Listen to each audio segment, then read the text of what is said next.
Hello. This is Cesar and Pam with cesarandpam.com. Grow your business without losing your soul, your family, or your health. Hey guys, thanks for watching the recording or for connecting live via YouTube. As most of you know who are watching this, we have a network marketing business in about 20 countries where it has expanded. And we have a passion to help business owners to grow their businesses without having to lose their soul, their family, or their health in the process. And I'm going to move this mess right here. This just bothered me for some reason. So we talk a lot about how John Maxwell talks about when you climb the ladder, make sure that the ladder is leaning against the right wall. Because sometimes you get to the top of it and like the Bible says, what shall it profit a man to win the whole world but lose his soul? What shall it profit a man to win in business but lose his family? So there is a way in which you can grow your business by learning digital marketing and also by being faithful with the people and the things and the resources that God has given you to grow to cultivate your relationship with Him, your relationship with your spouse as a parent, your health, in your finances. In the last couple of weeks, we've been talking about finances. And we're talking about this amazing book, Dave Ramsey, Total Money Makeover. And today's subject is going to be about something that everybody deals with, most everybody in the West, which is car payments. What is the best way to buy a car? Is it car payments? Is it a lease? Is it take advantage of new cars dealers that are offering 0% interest? Or is it best to save up money and buy your car cash? Let's talk about it. So we made a lot of mistakes. I made a lot of mistakes in that area. Pam will always remind me, and you don't have to because I don't always remind me. I know that is my fault, honey. So I'm from Mexico. Pam is from Indiana. When we got married, we moved to Guadalajara, Mexico, and we lived there for 8 years. And we were poor, and my family in Mexico gave us a little pickup truck. Were you going to correct me? Were we not poor?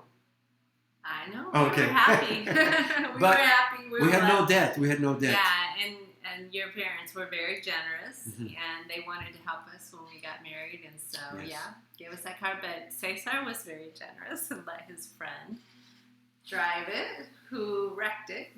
Almost totaled the car, and the guy just would not pay the repairs for months.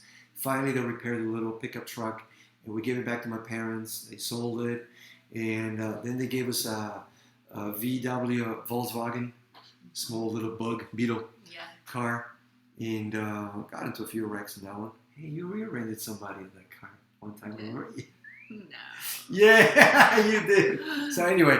So we had that car, we sold that car, we moved to the U.S. Oh, before we moved to the U.S., your grandma gave us a car. Was it your parents' car by then, or was it straight up from your grandma? I think my grandma gave it to my parents, and my parents gave it to us. Yeah, it was 1985.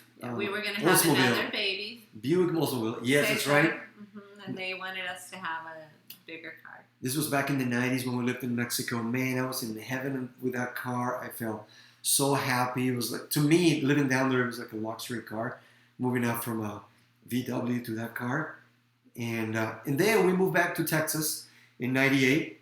Yeah, I remember, when we first came to the States, we thought we had all of Cesar's visa taken care of, and at the last moment, they denied his visa, so I had to drive that car with the 2 kids by myself to Dallas.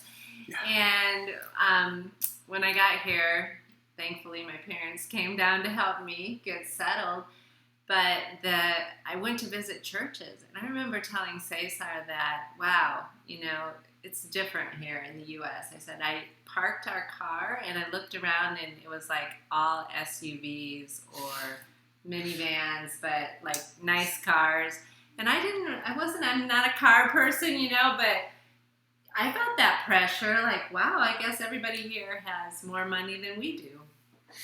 Yeah, and it was hard when we came here. We had that pressure of status. Remember, we talked about it in the last couple of weeks. Status is wanting to impress people that you don't know with money you don't have, to buy things that you really don't need. And those people that you're trying to impress, they're not even thinking about you. They're thinking about themselves. Yeah, no, I'm just glad that I'm thankful that we made decisions that we made just to not get in debt. All the 8 years that we lived in Mexico, and then when we came here, but we did start to get influenced. That's what that's why we want to talk about this, because we became influenced by a culture that says it's normal to have a car payment. Everybody has one. Of course you're going to have a car payment, right? You're going to have a house payment, and you're going to have a car payment. And we look at that as normal. But should it be normal? Is it the best way? Something powerful that Dave Ramsey talks about is that the number one source of wealth throughout your lifetime is your income. It's the income that you make. Your job, the extra jobs, or the business, if you're in network marketing, as many of you are, is what gives you that expansion in income for your household. And the biggest way in which you waste that income that goes through your hands, if you do the math of how much it's at least $1 million that goes through your hands throughout 40 years of your working lifetime. We waste it by having payments. Because if you didn't have any payments, you could use that to grow your business, to invest it, to multiply it. And then because you spend it, we run out of the most precious commodity that God gives us, which is time, which allows you to multiply it. It shows here, the Federal Reserve says that the average car payment is $495 a month over 64 months, which is 5.3 years. Little over 5 years. Most people have a car payment throughout their lives. As soon as a car is paid off, what happens? Get a new car and have a new payment. You get car fever because about 2 to 3 years, in everyone, about every 5 years, people feel like, man, I need a new car, even though you really don't. So let's look at the numbers for that. You missed the opportunity to save money. If you had invested $495 a month from 25 to 65 years old, which is a normal working lifetime, in an average mutual fund, 12%, the 80-year stock market average, you would have $5,881,779 at age 65.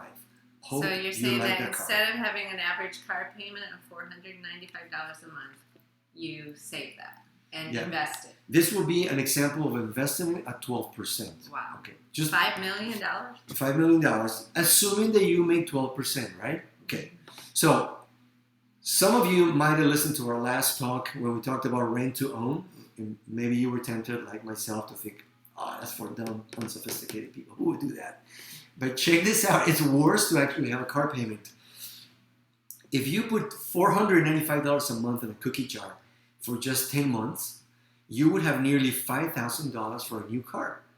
Now, I'm not saying you should drive a $5,000 car every time, but if you have no debt and you can wait another 10 months, you would have now $10,000. If you waited another 10 months, you would have then $15,000 for a $15,000 car in just 30 months, which is 2.5 years. Now, why won't most people do it? Because we are embarrassed to drive something that is beat up. But if your car is driving, it doesn't even have to be beat up. I'm thinking about like my parents' car, the boys' grandparents, that our son was able. The trade-in value was only $1,500, but it's in great condition. It's a 2012